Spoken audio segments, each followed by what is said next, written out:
Hi friends, welcome back to Nisha Shaju's vlog. എല്ലാവരും സുഖമായിരിക്കുന്നല്ലോ. ഇന്ന് നമ്മൾ ഒരു മീൻ വറക്കുവാണ് സ്പെഷ്യലായിട്ട്. ഇതാ കണ്ടോ, എനിക്ക് അയിലയാണ് ഇന്ന് കിട്ടിയിരിക്കുന്നത്. അത് ഞാൻ വൃത്തിയാക്കുന്ന നമ്മുടെ ചില പുതിയ തലമുറക്കാർക്ക് വെട്ടാനൊക്കെ അറിയത്തില്ല. അതൊന്ന് ചെറുതായിട്ട് കാണിച്ചു തരുക കേട്ടോ. ഇതാ ഇങ്ങനെ ഇത് ഓരോ ഭാഗങ്ങളും വൃത്തിയാക്കുന്നത് എങ്ങനെയാണെന്ന് അവർക്ക് വേണ്ടിയിട്ടാണ്. അറിയാവുന്നവർ ഒന്നും ഓർക്കണ്ട, നിങ്ങൾക്കറിയാം. അറിയത്തില്ലാത്തവർക്ക് വേണ്ടിയിട്ട് മാത്രം ഞാൻ കാണിക്കുന്നതാണ് കേട്ടോ. അതുകൊണ്ട് എൻ്റെ ചാനൽ അവസാനം വരെയും കാണണം, സ്കിപ്പ് ചെയ്യാതെ. കാരണം ഞാൻ അതിനകത്ത് കുറച്ച് ടിപ്സൊക്കെ പറഞ്ഞു തരുന്നുണ്ട്, ടിപ്സും ട്രിക്സും ഒക്കെ ഉണ്ട്. അതുകൊണ്ട് അത് അവസാനം വരെ കാണാൻ. എന്നാലേ നിങ്ങൾക്ക്. പിന്നെ ഞാൻ തമ്പനയിലൊരു കാര്യം പറഞ്ഞിട്ടുണ്ട്, അയിലത്തല അളിയനും കൂട്ടാന്ന്. അതായത് അയിലയുടെ നമ്മളിത് ഈ വേസ്റ്റൊക്കെ കളയുന്നത് മാത്രമേ ഉള്ളൂ, ബാക്കി കാര്യങ്ങളൊക്കെ നമുക്ക് യൂസ് ചെയ്യാം. കാണിച്ചു തരാം ഞാനതൊക്കെ എങ്ങനെ വഴിയേ നമുക്ക് ആ കാര്യങ്ങളൊക്കെ കാണാം. ഇപ്പോൾ ഇത് കണ്ടോ, മീനൊക്കെ നമ്മൾ അകത്തെ അഴുക്കുകളെല്ലാം കളഞ്ഞ് നല്ല നീറ്റാക്കി എടുക്കുകയാണ്. കണ്ടല്ലോ, പുതിയ തലമുറയ്ക്ക് വേണ്ടിയിട്ടാണ് ഞാനിത് കാണിക്കുന്നത്. പഴയ തലമുറക്കാരെന്നെ ചീത്ത പറയില്ലേ. കണ്ടല്ലോ, ചെകളൊക്കെ കളഞ്ഞു, അതിനകത്തെ എല്ലാം കളഞ്ഞു, അഴുക്കെല്ലാം കളഞ്ഞു, വാലൊക്കെ വെട്ടി എല്ലാം വൃത്തിയാക്കി എടുക്കുന്നു. ഇനി നമ്മൾ അതിനകത്ത് ചേർക്കേണ്ട ഇൻഗ്രീഡിയൻസാണ് പറയുന്നത്. ഒന്നാമതായിട്ട് നമ്മൾ മെയിൻ സാധനം കറിവേപ്പില ആവശ്യത്തിന്.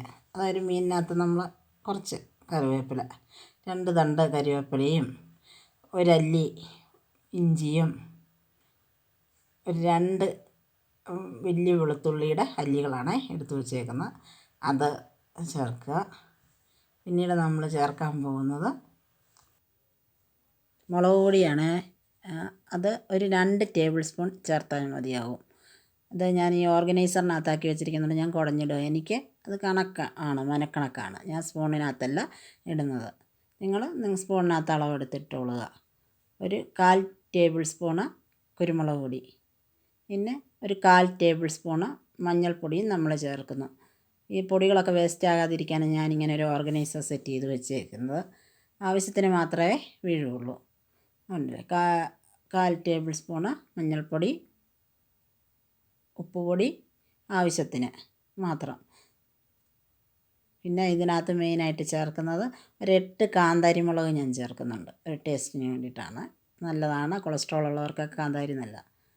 ഇതെല്ലാം കൂടി മിക്സിക്കകത്തിട്ട് നമ്മൾ നല്ല വെണ്ണ പോലെ അരച്ചെടുക്കണം. ശകലം പോലും വെളുത്തുള്ളിയുടെ തരിയോ കറിവേപ്പില ചതഞ്ഞ് കിടക്കോ ഒന്നും ചെയ്യാൻ പാടില്ല. നന്നായിട്ട് വെള്ളം ആവശ്യത്തിന്, അത് മഷി പോലെ അരച്ചെടുക്കത്തക്ക രീതിയിൽ ആവശ്യത്തിന് വെള്ളം ചേർത്ത് നമ്മൾ അത് അരച്ചെടുക്കുകയാണ്. ഇത് കണ്ടോ, നല്ല മഷി പോലെ അരഞ്ഞെടുത്തിട്ടുണ്ട്. ഇനി ഞാൻ മീൻ വരഞ്ഞ് വൃത്തിയാക്കുക ചെയ്യുന്നത്. നന്നായിട്ട് മീൻ വരയണം, എന്നാലേ അതിനകത്ത് മസാലയൊക്കെ പിടിക്കേണ്ടതാണ്. നമ്മൾ ഈ അരച്ച് വെച്ചേക്കുന്ന മസാലയൊക്കെ ഇത് വരഞ്ഞെടുത്തതിന് ശേഷം വേണം നന്നായിട്ട് മസാല പിടിച്ച് വരാനായിട്ട്. അതുകൊണ്ട് എല്ലാം വൃത്തിയാക്കി.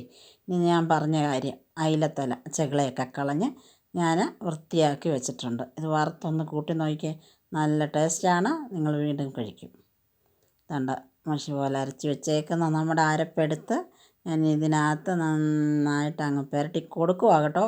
എല്ലാവരും കണ്ടല്ലോ, നന്നായിട്ട് അങ്ങോട്ട് ഒഴിച്ച് കൊടുത്തിട്ട് മീൻ ഇങ്ങനെ അങ്ങോട്ട് എടുത്തിട്ട് അതിൻ്റെ എല്ലാ ഭാഗവും നമ്മൾ വരഞ്ഞു കൊടുത്തിരിക്കുന്നതിനകത്തെല്ലാം നന്നായിട്ട് മസാല പിടിക്കണം. മസാല തേച്ച് തന്നെ പിടിപ്പിക്കണം. കയ്യിൽ മീൻ ഉളുമ്പ് പറ്റുമെന്നൊന്നും ഓർത്തിട്ട് കാര്യമില്ല, നന്നായിട്ട് പിടിച്ചെടുക്കണം. 2 കൈ കൊണ്ട് തന്നെ അത് തേച്ച് വൃത്തിയാക്കി വെക്കുക അരമണിക്കൂർ. ഇത് കണ്ടോ, ആരും പേടിക്കണ്ട, ഇത് വെളിച്ചെണ്ണയാണ് കേട്ടോ. വെളിച്ചെണ്ണ ഉരുകുന്ന, ഞങ്ങൾക്കിവിടെ തണുപ്പായതുകൊണ്ട് ഉരുകാതിരിക്കുകയാണ്. അത് ഉരുകി വരുന്ന ഒരു കാഴ്ചയാണ് നിങ്ങളെ കാണിക്കുന്നത്. കണ്ടിട്ടില്ലേ, കണ്ടോ വെളിച്ചെണ്ണയൊക്കെ ഉരുകി വരുന്ന, അത്രയ്ക്ക് തണുപ്പുണ്ട് ഇവിടെ. പിന്നെ ഇതിനകത്ത് ഞാൻ ചേർക്കുന്ന ഇപ്പോൾ ഒരു സാധനം കാണിച്ചല്ലോ, അതാണ് എൻ്റെ ട്രിക്ക്. അത് പച്ചരിയാണ്. മീൻ പൊള്ളിക്കുമ്പം പച്ചരി ഇട്ട് കൊടുത്താൽ അത് മീൻ പൊടിഞ്ഞു പോകത്തില്ല. അത് എൻ്റെ അച്ഛൻ പറഞ്ഞു തന്നൊരു ട്രിക്കാണ്. അത് കഴിഞ്ഞ് നമ്മൾ കരിവേപ്പില വെക്കുന്നു, അതിൻ്റെ പുറത്തൂടെ മീനിൻ്റെ ഭാഗം മുകളിലോട്ടും താഴോട്ടും ഒക്കെ ആയിട്ട് ഇങ്ങനെ നിർത്തിയിടുന്നു. അതായത് മറിച്ചിടാനുള്ള എളുപ്പത്തിനാണ് നമ്മളിങ്ങനെ തിരിച്ചും മറിച്ചും ഉള്ള കാര്യങ്ങൾ ചെയ്യുന്നത്.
അപ്പോൾ എല്ലാവരും എൻ്റെ മീൻ പൊള്ളിച്ചത് കണ്ടല്ലോ, ട്രൈ ചെയ്ത് നോക്കൂ, നല്ല ടേസ്റ്റാണ്.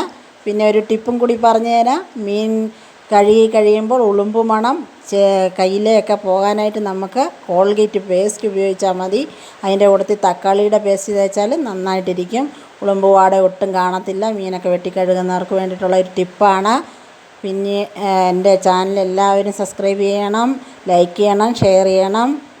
Thank you for watching.